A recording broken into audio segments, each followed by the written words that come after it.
वट सावित्री व्रत की पौराणिक कहानी। प्राचीन काल में मद्र देश के एक प्रतापी और धर्मनिष्ठ राजा थे, अश्वपति। उनके पास धन, वैभव और यश की कोई कमी नहीं थी, लेकिन उनके जीवन में एक बड़ी कमी थी, संतान का अभाव। इस दुख से व्यथित होकर राजा अश्वपति ने वर्षों तक कठोर तपस्या की और माता सावित्री की आराधना की। उनकी भक्ति से प्रसन्न होकर देवी ने उन्हें एक तेजस्वी और गुणवान पुत्री का वरदान दिया। कुछ समय बाद उनके घर एक अत्यंत सुंदर और तेजस्विनी कन्या का जन्म हुआ, जिसका नाम रखा गया सावित्री। बचपन से ही सावित्री अद्वितीय गुणों से संपन्न थी। वह न केवल रूप में सुंदर थी, बल्कि बुद्धि, विनम्रता और धर्म के पालन में भी श्रेष्ठ थी। जब सावित्री विवाह योग्य हुई तो उसके लिए योग्य वर की खोज शुरू हुई, लेकिन उसका तेज इतना प्रभावशाली था कि कोई भी राजकुमार उसके सामने स्वयं को योग्य नहीं समझता था। अंततः राजा अश्वपति ने सावित्री को स्वयं अपना वर चुनने की अनुमति दी। सावित्री अपने रथ पर सवार होकर वन वन घूमने लगी। एक दिन वह एक घने जंगल में पहुंची, जहां उसकी मुलाकात एक युवक से हुई, जिसका नाम था सत्यवान। सत्यवान एक वनवासी जीवन जी रहा था और अपने अंधे पिता राजा द्युमत्सेन तथा माता की सेवा कर रहा था। द्युमत्सेन कभी एक महान राजा थे, लेकिन शत्रुओं ने उनका राज्य छीन लिया था और वे वन में रहने को मजबूर हो गए थे। सत्यवान अत्यंत परिश्रमी, धर्मनिष्ठ और माता पिता का आज्ञाकारी पुत्र था।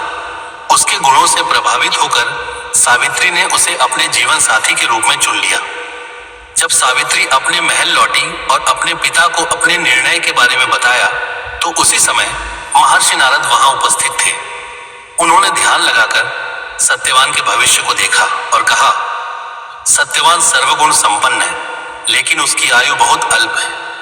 विवाह के 1 वर्ष के भीतर ही उसकी मृत्यु निश्चित है। यह सुनकर राजा अश्वपति चिंतित हो गए और सावित्री को समझाने लगे कि वह किसी अन्य वर का चयन करे, लेकिन सावित्री अपने निर्णय पर अडिग रही। उसने दृढ़ता से कहा, मैंने एक बार जिसे अपने मन से पति मान लिया, उसे कभी नहीं बदल सकती। सावित्री की अटल निष्ठा देखकर राजा ने उसकी इच्छा को स्वीकार कर लिया। सावित्री और सत्यवान का विवाह वन में सादगी पूर्वक संपन्न हुआ। विवाह के बाद सावित्री अपने पति और सास ससुर के साथ वन में रहने लगी। वह पूरी श्रद्धा और प्रेम से अपने परिवार की सेवा करती थी। समय बीतता गया और वह दिन नजदीक आने लगा, जिसका संकेत महर्षि नारद ने दिया था। सावित्री ने उस समय से 3 दिन पहले ही कठोर व्रत और उपवास शुरू कर दिया। उसने दिन रात अपने पति की दीर्घायु के लिए प्रार्थना की। जब वह नियत दिन आया तो सत्यवान लकड़ी काटने के लिए वन में जाने लगे। सावित्री ने उनसे आग्रह किया कि वह आज उन्हें अकेले न जाने दे और उसे भी साथ ले जाएं। सत्यवान ने उसकी बात मान ली। दोनों वन में पहुंचे और सत्यवान लकड़ी काटने लगे। अचानक उन्हें तेज सिरदर्द हुआ और वे कमजोर होकर जमीन पर गिर पड़े। सावित्री ने उन्हें अपनी गोद में रखा। उसी समय मृत्यु के देवता यमराज वहां प्रकट हुए और सत्यवान के प्राण लेकर चलने लगे। सावित्री ने यमराज को देखा और उनके पीछे पीछे चल पड़ी। यमराज ने उसे समझाया, यह संसार का नियम है, हर जीव को एक दिन मृत्यु को प्राप्त होना ही है, तुम वापस लौट जाओ। लेकिन सावित्री ने विनम्रता से कहा, जहां मेरे पति जाएंगे मैं भी वहीं जाऊंगी। पत्नी का धर्म है कि वह हर परिस्थिति में अपने पति के साथ रहे। सावित्री की भक्ति और समर्पण से प्रभावित होकर यमराज ने उसे एक वरदान मांगने को कहा। सिवाय सत्यवान के प्राणों के, सावित्री ने अपने ससुर की आंखों की रोशनी और उनका खोया हुआ राज्य वापस पाने का वरदान मांगा। यमराज ने उसकी यह इच्छा पूरी कर दी। फिर भी सावित्री उनके पीछे चलती रही। यमराज ने उसे फिर समझाया, लेकिन वह नहीं मानी। इस बार उन्होंने दूसरा वरदान देने का वचन दिया। सावित्री ने अपने पिता के लिए 100 पुत्रों का वरदान मांगा। यमराज ने यह भी स्वीकार कर लिया। सावित्री की दृढ़ता देखकर यमराज और अधिक प्रभावित हुए और तीसरा वरदान देने को तैयार हुए। इस बार सावित्री ने बुद्धिमानी से कहा, मुझे 100 पुत्रों का वरदान दे जो सत्यवान से उत्पन्न हो। यमराज उसकी इस चतुराई को समझ गए।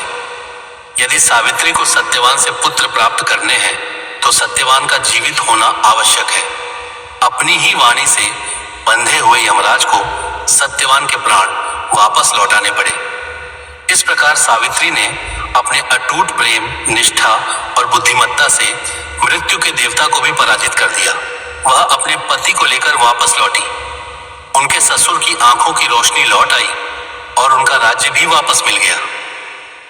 यह कथा केवल एक पत्नी के प्रेम की नहीं, बल्कि उसकी श्रद्धा, साहस और धैर्य की भी अद्भुत मिसाल है।